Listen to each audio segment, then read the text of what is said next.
What's up, guys? Welcome back to the YouTube channel. I'm Coach Jules, and today we're going to be going over 5 tips to improve your swimming for this upcoming triathlon season. The one thing to note about swimming is how important form and technique is.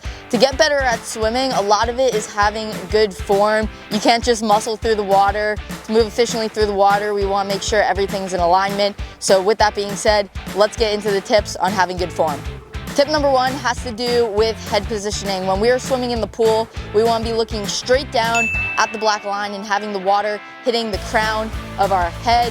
Something super common that we see with beginner swimmers is picking their heads up out of the water. This is going to cause your back half to sink. You can kind of think about like a boat. If the front half of the boat is pointed up, the back half is going to be pointed down.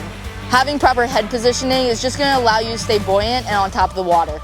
Tip number 2 is keeping your legs together while you are kicking. Something that we see is when people turn to breathe, their legs split open. We want to make sure that we're keeping our legs together and our toes pointed while we are kicking. The kick helps stabilize your body. It also helps keep your legs on top of the water, as well as helping with your rotation.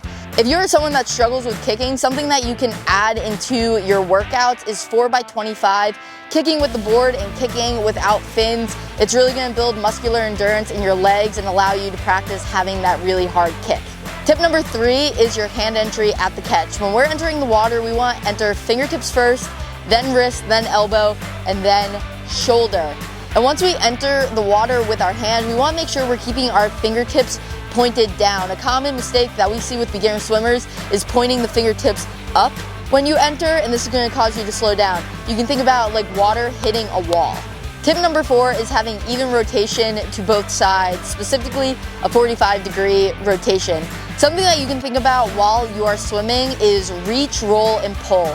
Going back to our last tip on having our fingertips and then our hand enter the water, while we're entering the water, our hand is going to be going forward, and with that, we want to reach and drive our hip with our hand for the roll, and then having a quick pull back. Making sure we're doing that on both sides, not over-rotating to our breathing side and under-rotating to our non-breathing side.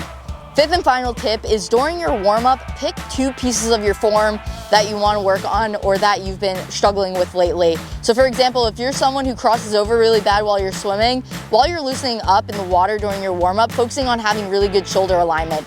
This is going to make such a difference when you get to the main set, because instead of getting to the main set and then trying to fix it while you're really swimming hard, you'll already have 600 meters or so of warm-up where you've already practiced it, and hopefully it'll be corrected once you get to the main set. Thanks so much for watching the video, guys. Make sure you leave a comment down below on something that you're working on in the swim and any other tips you want us to cover on the channel.